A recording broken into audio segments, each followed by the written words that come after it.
how can God forgive the people of Nineveh even like without sacrifice of sin? 1 Kings chapter 8, when Solomon dedicated the temple in 1 Kings 8, what did he say about the nations who recognize that the God of Israel is true, and if they look towards Jerusalem, the temple in Jerusalem, God would do what on the basis of the sacrifices being offered there?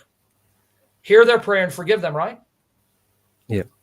So who told you that God forgave the Ninevites without sacrifice when the temple was standing, and the temple included sacrifices for nations who would repent and turn to God, so those sacrifices would atone for their sins? Where'd you get that from?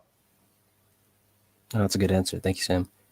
They will tell you that in the book of Jonah, the Ninevites repent, God forgave them, but they didn't sacrifice.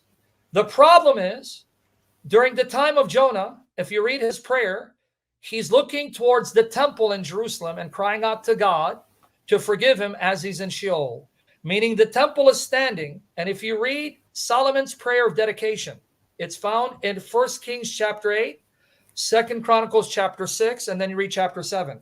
Solomon says this temple is erected for the sacrifices being made for all nations. He says it in his prayer.